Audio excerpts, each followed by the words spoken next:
Assalamualaikum warahmatullahi wabarakatuh. Halo semua, perkenalkan nama saya Torik. Di sini saya akan menjelaskan tentang apa sih itu mindfulness and focus dengan lebih rinci dan mendalam. Dan tentu saja serta memiliki nilai yang bermakna bagi setiap orang. Oke, langsung saja kita mulai. Mindfulness dan fokus ini yaitu dua konsep yang saling terkait dan sangat penting dalam kehidupan modern. Nah, keduanya dapat membantu meningkatkan kesejahteraan emosional. Nah, mengurangi stres dan juga meningkatkan produktivitas. Nah, keduanya itu memiliki nilai-nilainya masing-masing. Nah, diantaranya sebagai berikut. Yang pertama yaitu nilai-nilai mindfulness. Nah, kesadaran diri.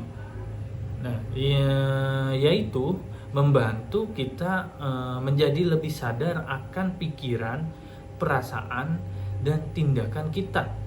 Ini memungkinkan kita semua untuk mengenali pola-pola negatif dan mengubahnya menjadi lebih produktif. Nah, kesadaran diri ini juga termasuk hal yang sangat penting dalam aspek kehidupan.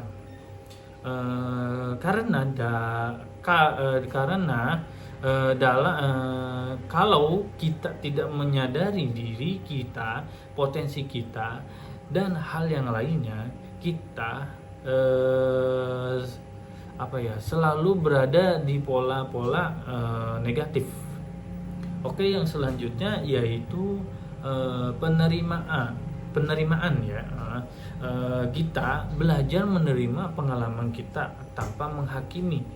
Ini juga membantu mengurangi stres yang berlebihan lah ya, dan juga meningkatkan kesejahteraan emosional kalian semua. Oke, yang selanjutnya yaitu kehadiran. Nah, kehadiran ini itu mengajarkan kita untuk hidup di saat ini, bukan terjebak dalam masa lalu atau mengkhawatirkan masa depan kita.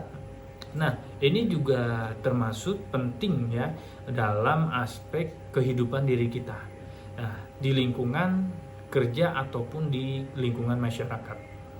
Nah, sehingga kita tidak perlu memikirkan masa yang telah berlalu ya dalam kehidupan kita.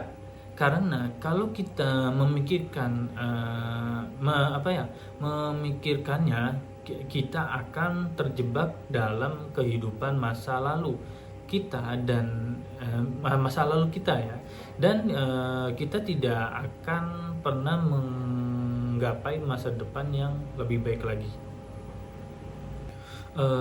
Mindfulness dan fokus yaitu dua konsep yang saling terkait dan sangat penting dalam kehidupan modern. Nah, keduanya dapat membantu meningkatkan kesejahteraan emosional, mengurangi stres, dan meningkatkan produktivitas. Nah, keduanya ini memiliki nilai-nilainya masing-masing. Di antaranya yaitu yang pertama nilai-nilai mindfulness, yaitu kesadaran diri. Nah, kesadaran diri yaitu membantu kita menjadi lebih sadar akan pikiran, perasaan, dan tindakan kita. Ini memungkinkan kita semua untuk mengenali pola-pola negatif dan mengubahnya menjadi lebih produktif. Nah, kesadaran diri ini juga termasuk hal yang sangat penting dalam aspek kehidupan. Karena kalau kita tidak menyadari diri kita, potensi kita, dan hal yang lain, kita selalu berada di pola-pola negatif. Oke, yang selanjutnya yaitu penerimaan. Nah, kita belajar menerima pengalaman kita tanpa menghakimi. Ini juga membantu mengurangi stres yang berlebihan lah, dan juga meningkatkan kesejahteraan emosional kita semua.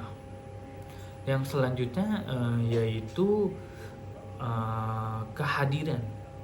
Nah, kehadiran ini mengajarkan kita untuk hidup di saat ini.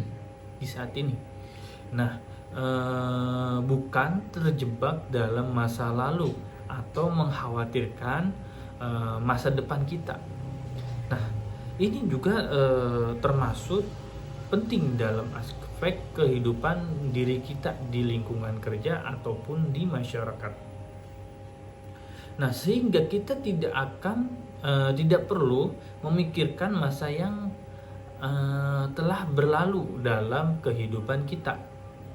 Nah, karena kalau kita memikirkannya, kita akan terjebak dalam kehidupan masa lalu kita, dan kita tidak akan pernah menggapai masa depan yang lebih baik lagi, lebih sempurna lagi, lebih bagus lagi.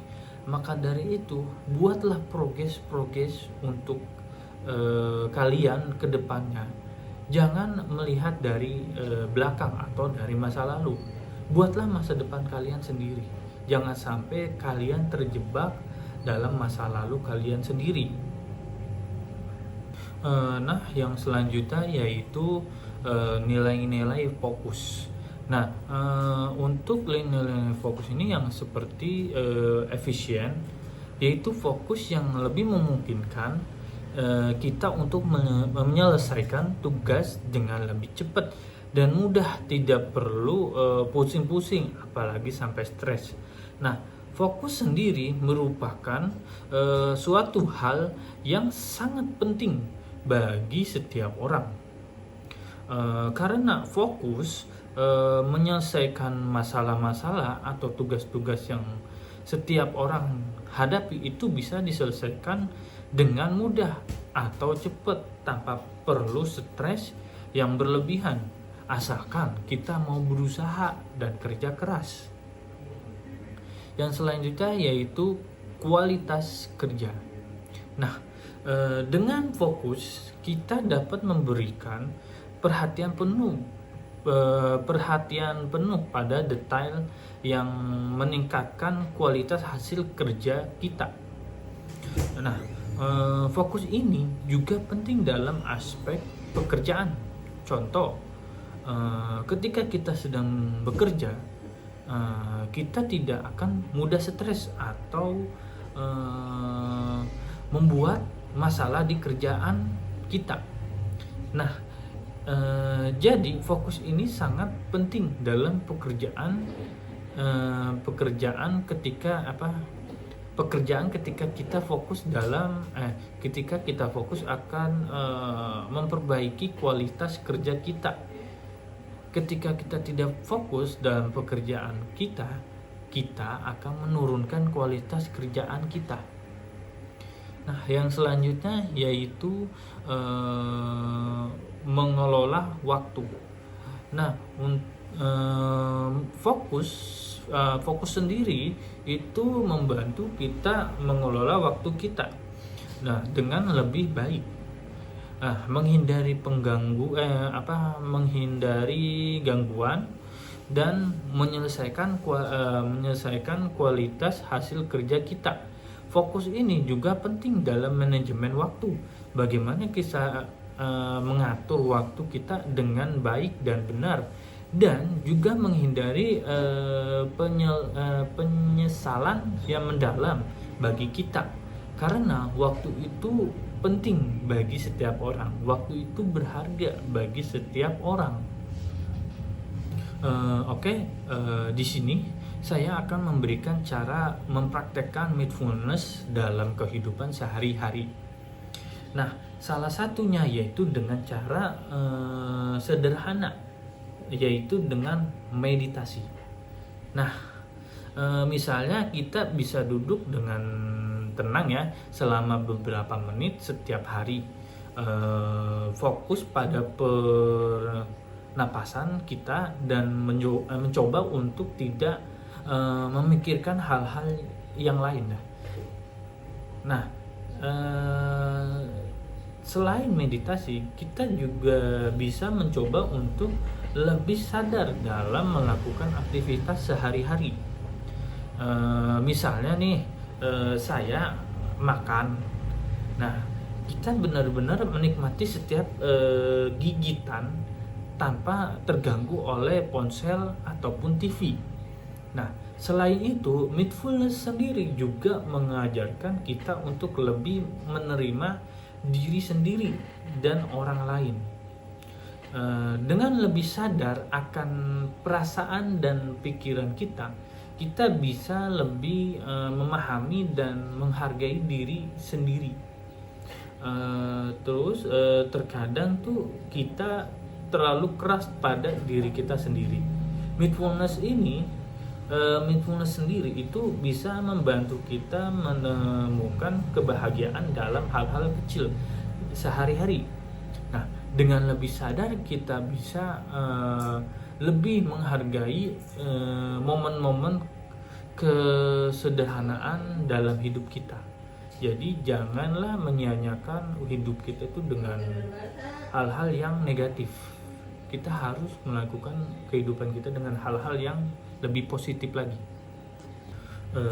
Oke, yang selanjutnya yaitu mempelajari mindfulness and focus sangat bermanfaat bagi kita semua. Akan tetapi juga memiliki tantangannya. Nah, ini tantangannya juga lebih berat nih kalau misal kita mempelajarinya dua konsep ini nih. Yang pertama yaitu kesulitan menemukan waktu. Nah, biasanya nih banyak orang-orang yang merasa sulit untuk menemukan waktu untuk berlatih mindfulness secara konsisten. Nah, menyisihkan waktu di sela kehidupan sehari-hari atau pekerjaan bisa menjadi tantangan besar bagi kita dalam melatih mindfulness. Nah, kesulitan mempertahankan fokus. Nah, ini beberapa orang juga banyak yang merasa sulit untuk tetap fokus selama melatih mindfulness. Pikiran yang kemana-mana dan gangguan selalu ada, seringkali mengganggu latihan kita. Yang selanjutnya yaitu kurangnya motivasi. Nah, ini tuh untuk mempertahankan motivasi ke diri kita itu, untuk terus melatih diri kita itu sangat sangat sulit ya, terutama jika hasilnya tidak terlihat, apalagi kita mengerjakannya setengah-setengah, tidak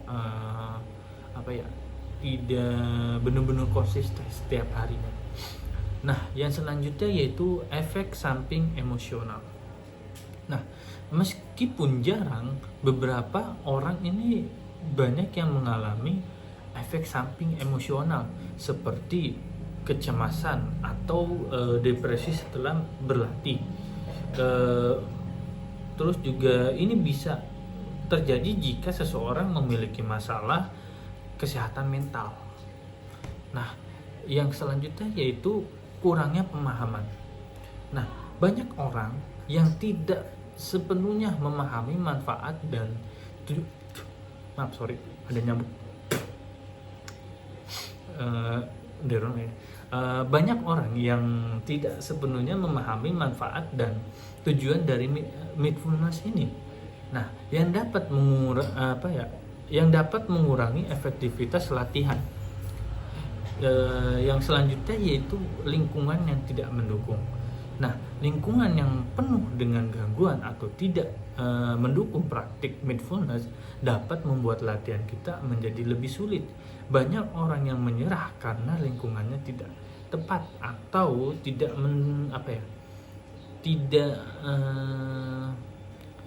tidak mendukung ya. Terus juga di sini juga banyak orang yang sudah tidak bisa melanjutkan latihannya karena gangguan dari orang-orang yang tidak suka kita seperti itu dan mencaci maki kita dengan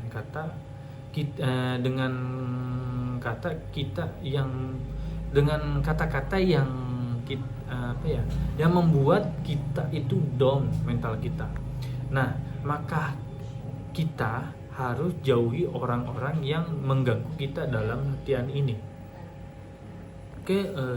Kesimpulan dari penjelasan mindfulness and focus yaitu keterampilan yang dapat dipelajari dan ditingkatkan dengan latihan dengan mengintegrasikan praktik-praktik ini ke dalam kehidupan sehari-hari kita, dapat meningkatkan kesejahteraan emosional, mengurangi stres, dan menjadi lebih produktif.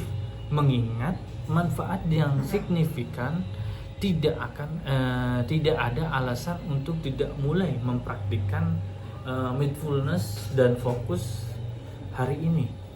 Fokus di sisi lain memungkinkan kita untuk bekerja lebih efisien, lebih produktivitas, dan juga meningkatkan kualitas hasil kerja dan mengelola waktu dengan lebih baik lagi yang bisa bermanfaat bagi kita semua.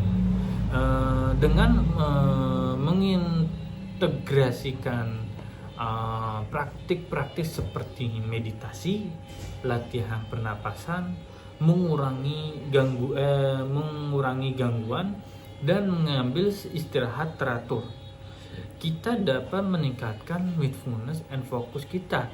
Hasilnya adalah meningkatkan produktivitas, kesejahteraan emosional, dan kualitas hidup secara keseluruhan. Mulailah mempraktikkan mindfulness and focus hari ini untuk merasakan manfaat dalam kehidupan kita. Jadi jangan sia-siakanlah apa-apa atau waktu-waktu yang kosong dengan hal-hal yang tidak penting. Terus juga carilah kegiatan-kegiatan yang menurut kalian itu penting, agar supaya kalian menjadi lebih produktivitas dan lebih aktif dalam hal apapun, dan juga untuk mengasah diri kalian sendiri. Dan satu hal lagi, jangan sampai menyia-nyiakan waktu yang kosong. Oke, cukup sekian. Terima kasih. Wassalamualaikum warahmatullahi wabarakatuh.